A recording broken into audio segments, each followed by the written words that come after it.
광주시 광산동에 자리한 월봉서원. 지금으로부터 400여 년 전, 이곳에서 세계 어느 곳에서도 유래를 찾을 수 없는 로맨스가 펼쳐졌다. 유교적 규율과 예법이 엄격했을 서원에서 무슨 일이 있었던 것일까? 남다른 전설을 남긴 주인공은 과연 누구일까? 역사 속 인물들이 남긴 흔적 속에서 그 답을 찾아보자.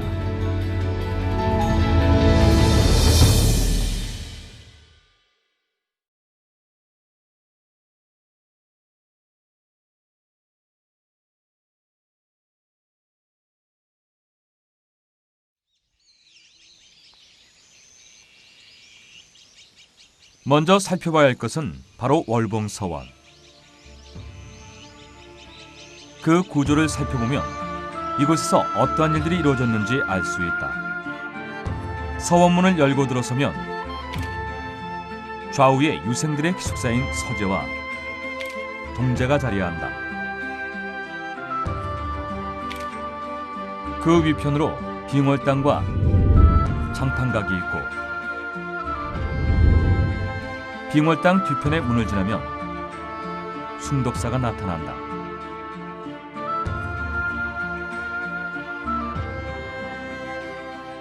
그 구조를 그림으로 정리해보면 맨 위편에 사당, 그 아래에 강당과 장판각, 그리고 맨 아래쪽에 기숙사가 자리하고 있다.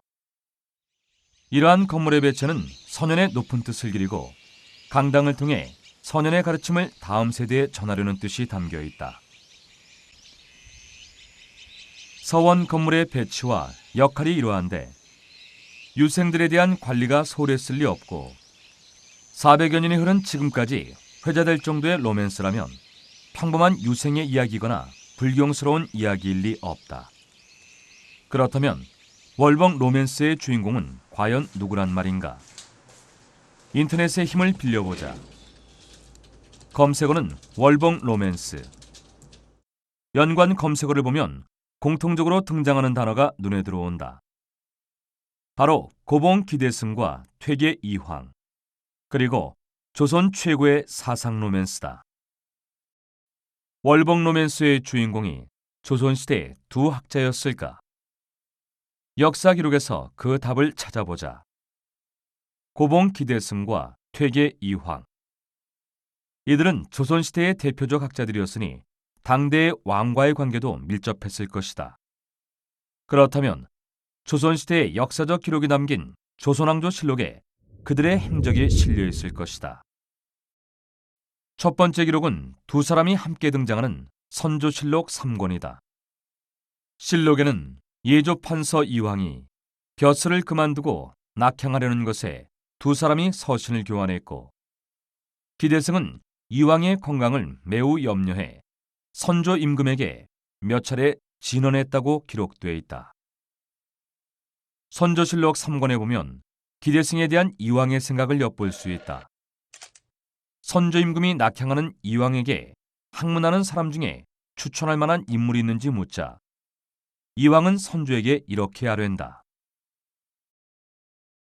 옛날에 어떤 사람이 정자에게 묻기를 문인들 중에 누가 학문의 도를 얻었는가 하자 정자는 얻은 사람이 있다는 것은 쉽게 말할 수 없다고 하였습니다. 그 당시에 유작, 양시, 사양좌, 장혁, 이유, 윤돈 등 많은 사람이 있었는데도 얻은 사람이 있다고 말하지 않았는데, 더구나 신이 군상을 기만하면서까지 아무개가 얻은 바가 있다고 아뢰 수 있겠습니까? 그러나 그 가운데 기대승이 문자를 많이 보았고 이학에도 조예가 가장 높으니 통유입니다. 조선왕조 실록을 조금 더 살펴보면 두 사람에 대해 당대 사람들이 어떻게 생각했는지 알 수 있는 대목이 나온다. 바로 선조실록 6권의 내용이다. 혹은 기대승은 어릴 때부터 학문을 좋아하여 옛 성인의 도의 뜻을 두어 이황과 함께 성정에 대하여 강론한 서찰의 새로운 것을 밝혀낸 것이 매우 많아 세상에서는 유림 중에 걸출한 사람이라고 일렀습니다. 그가 벼슬을 하여 조정에 있을 때는 의논이 발랐고 벼슬에 대한 진퇴가 구차스럽지 않았습니다. 마침 병을 얻어 집으로 돌아가니 사람들은 모두 훌륭한 재주로 성명을 보정하지 못하고 떠남을 애석히 여겼었습니다. 지난 여름에 서울에 올라오라는 명을 듣고 병든 몸을 이끌고 억지로 올라왔다가 병이 심하여 사퇴하고 돌아가는 도중에 불행히도 병이 위중하여 도중에서 죽으니 모두들 매우 애석하게 생각합니다.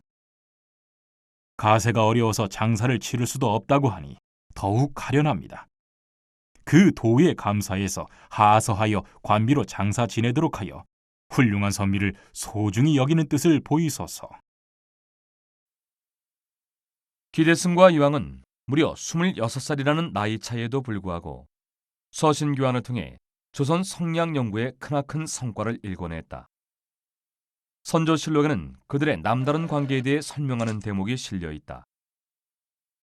대승은 이황을 스승으로 섬기고 학문을 강론함에 있어 서로 뜻이 맞았는데 이황 또한 대승을 주대하여 제자로 대하지 않았다. 그들은 출처 어묵을 서로서로 규계하며 닦았다. 어떤 자가 대승은 행동이 그의 지식에 미치지 못한다고 하자 이황이 말하기를 김영헌은 임금을 예로서 섬기고 진퇴를 의로서 하는데 어찌 지식에 미치지 못한다고 하는가 하였다.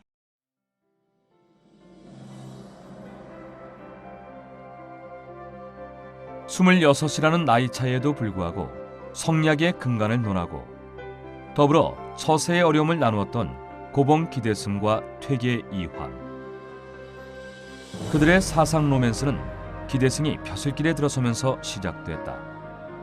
높은 학식에 비해 처세에 서툴렀던 신참 기대승에겐 사림의 대립도 모함과 부조리가 판치는 세상도 요지경 같아 더욱 인간 본성에 파고들었을 것이다. 그리고 학문도 서세도 통달한 대학자 이황에겐 이런 신참에 쏟아내는 질문과 그 답을 찾는 과정이 모두 새로운 깨우침으로 다가왔을 것이다.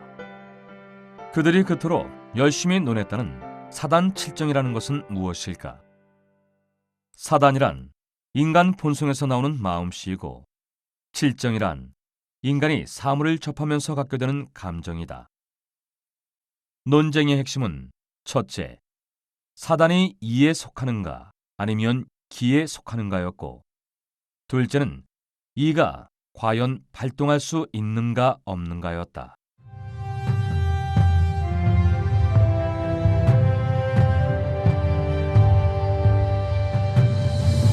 이 사단칠정의 논변은 고봉선생 32살 때 그리고 퇴계선생 58살 때 시작이 됐는데 1559년에 퇴계선생의 제자인 추만 정지훈이라는 분이 이 천명도솔이라고 하는 논문을 썼어요. 이걸 써서 퇴계선생님에게 보여주었는데 퇴계선생님이 이것을 수정을 했죠. 근데 그 수정된 내용을 바로 고봉선생이 비판한 겁니다. 그래서 그 비판한 내용을 가지고 이제 퇴계선생과 고봉선생 간에 약 8년간에 걸쳐서 편지를 오가면서 논쟁을 벌인 것이지요. 이것이 하나의 계기고 과정이라고 할 수 있습니다.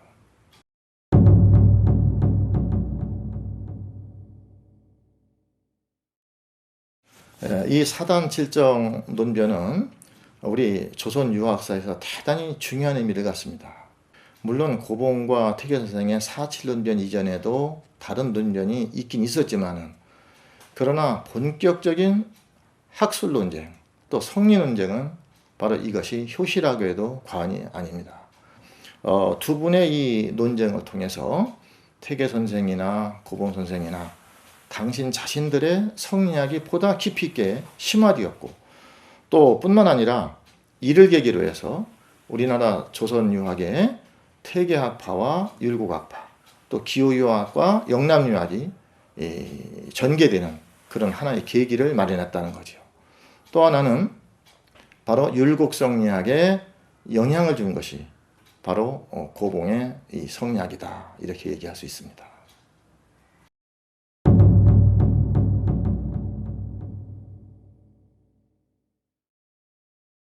고봉의 대표적인 저술이 주자문록과 바로 이 논사록이라고 할 수 있는데, 이 주자문록은 주자의 문집 가운데 중요한 내용을 발췌해서 책으로 편찬한 거예요.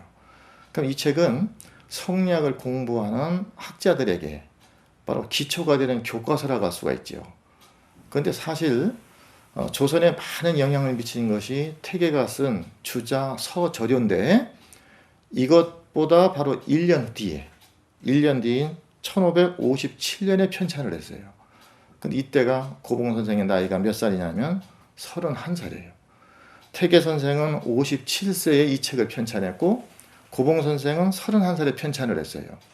그렇다고 한다면 고봉 선생의 주자문록은 고봉이 주자학을 충분히 이해한 바탕 위에서 나온 책이라고 볼 때, 고봉의 주자학에 대한 학문적 이해가 얼마나 깊었는가 하는 것을 우리가 새삼 새롭게 평가할 수 있다고 볼 수 있죠. 또 이 논사록은 고봉 선생이 경연을 하면서 임금에게 왕도 정치를 설득했던 그런 내용을 담고 있어요. 여기에는 임금의 덕망이라든지 또는 경제 문제라든지 원로개방의 중요성이라든지 또 정치의 대원칙이라든지 이런 여러 가지의 경세 사상을 담고 있다고 할 수 있습니다.